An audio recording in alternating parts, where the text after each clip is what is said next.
Hello and welcome to the West Texas town of El Paso, the Sun City, today at the historic Sun Bowl as a couple of squads come in trying to finish their season as champions of the Tony the Tiger Sun Bowl. There's nothing quite like wrapping up a regular season with a bowl victory. It just leaves a good taste in your mouth going into the offseason. As we'll see a squad from the Big 12, the Arizona Wildcats, taking on a team from the MAC, the Western Michigan Broncos. For EA Sports College Football, I'm Reese Davis, David Pollack and Jesse Palmer with me. Guys, it's time to get it going.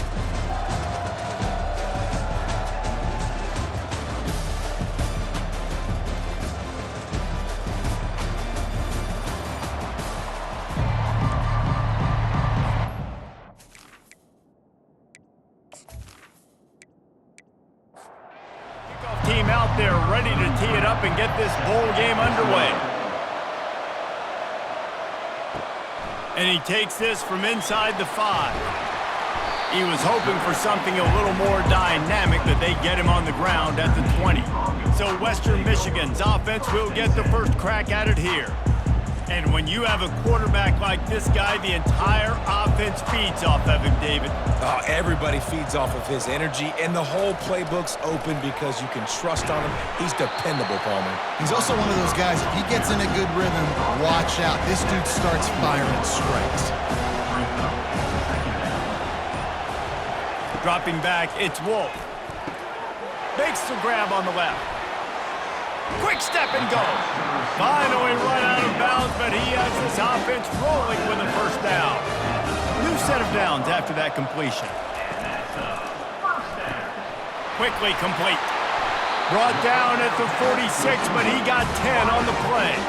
And the Broncos have it with a 1st and 10. They'll go to the ground. A most efficient pickup of 6 on first down. It's 2nd and 4.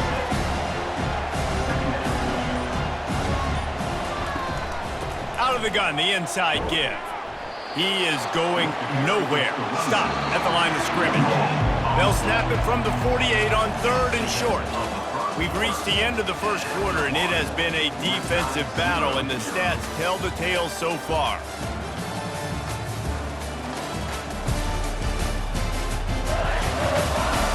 Let's see if the offenses can find a little rhythm here in the second. They'll snap it from the 48 on 3rd and short. From the gun, wants to pass. On target over the middle. He works his way inside the 30 down to the 29 and picks up a first down. Used the play fake, now to throw. Got his man quickly. Well, guys, bowl season is here. Always fun to get these non-traditional matchups that you don't see regularly. What do you guys remember about playing in a bowl? I think you remember all the moments throughout the season, throughout your career, and then it's the last time that you ever get these group of individuals together. You say goodbye to so many people, and it's kind of bittersweet, but always fun, Jesse, to dance with your boys one last time. But another thing, too, I love the swag. Throws toward the end zone. And that ball is picked off. This quarterback was having success throwing on the opening drive of the game, in large part because it's a lot harder to throw on 3rd down when the defense is expecting it, like you saw right there. They were ready, had a really good coverage call to get the INT.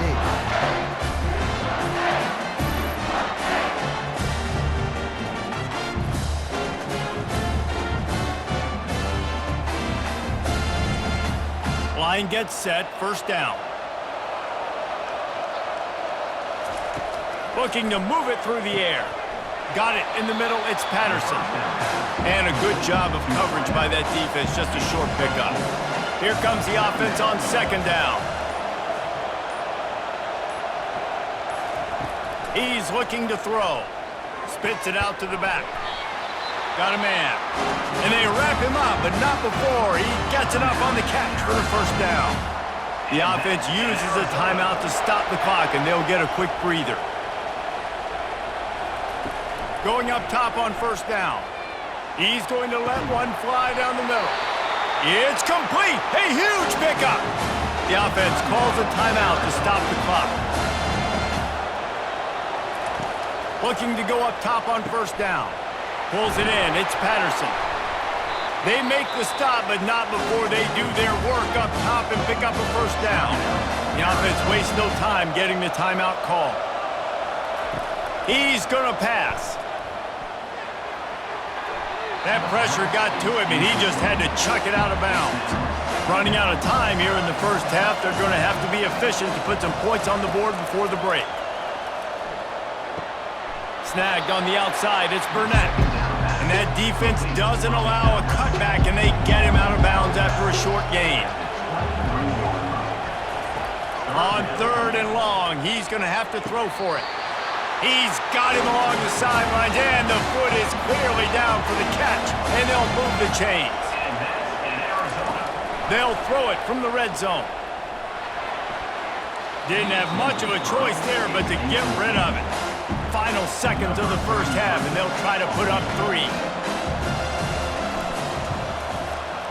Splits the uprights, it's good. And the field goal to end the half takes us to halftime.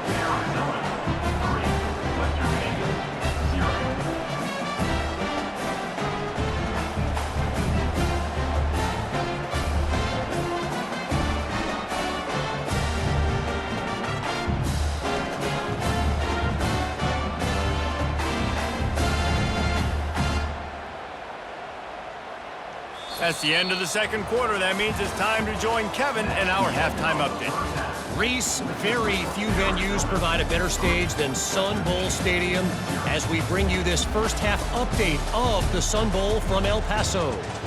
And I get it. A lot of coaches will say the difference between winning and losing comes down to stopping big plays and getting big plays. But if you ask me, it's more about how good you are on 3rd down and how efficient you are in keeping drives alive. Those two stats can help you break the will of even the best defenses and help you come out on top. With that said, let's send it back to Reese and the guys for the second half of the Sun Bowl. The Broncos will kick it away to start the second half. From inside the 10-yard line, he'll bring it back. Not a lot of space to be found. Good hustle by the coverage team, and they stop him at the 21. Arizona has it back, the offense coming out to bear down. And when your defense is performing like this, pitching a shutout, you want to find a way to reward them and help them out a little bit, David. And I guess that's the upside for this offense. Their defense has been so good, but man, oh man, they've got to find something, Jesse, that they can hang their hat on, something they can do to move the football. It just feels like at this point, they kick one more field goal and this is ball game because of how well their defense is playing. So I think offensively, just don't do anything stupid and give the game away. They get enough rush, and it pays off. The sack at the 20. Well, the defense obviously went in at halftime. They were trailing on the scoreboard. They needed to make some adjustments, and already they're showing some positive signs. On the very first drive of the second half, they're able to register a sack on 3rd down, looking to get the ball back to their offense here. Arizona runs out the punt team. The punters have had the day off up to this point. First one of the game.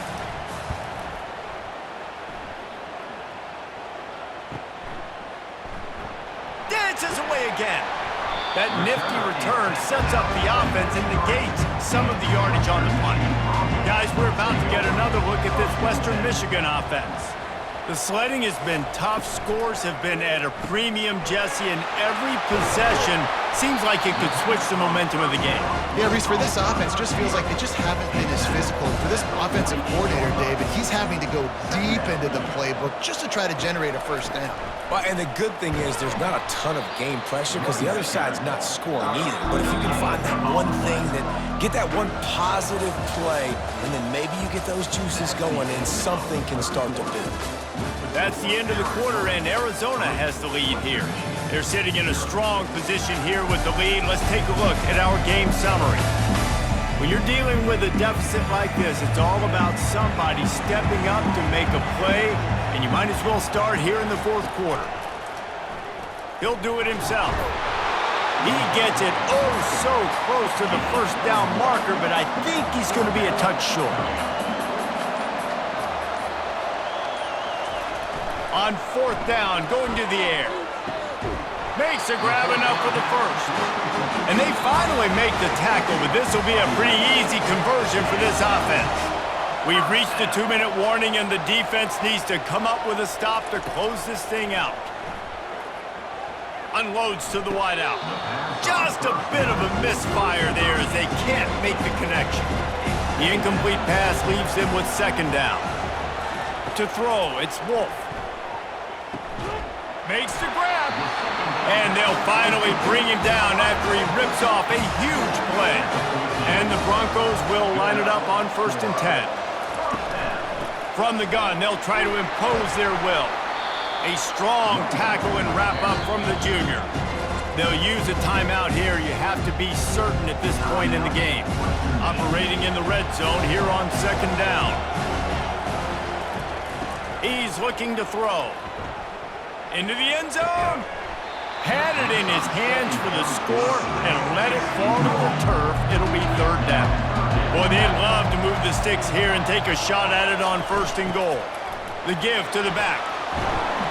And he was able to run through a tackle, and they finally get him, but not until he picks up the 1st down. The offense calls timeout. It's the 2nd one they've used this half.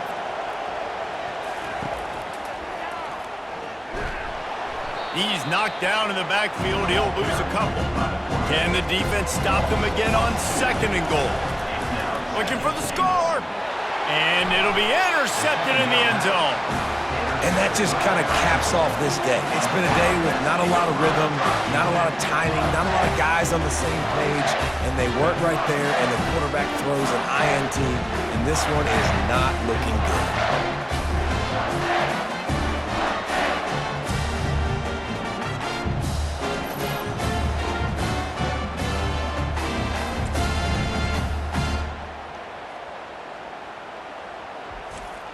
Movement from the linebackers trying to mess with the offensive line's assignments. Quarterback's just going to take a knee. Not exactly a ton of points in this one. They just couldn't overcome the offensive struggles and come up short.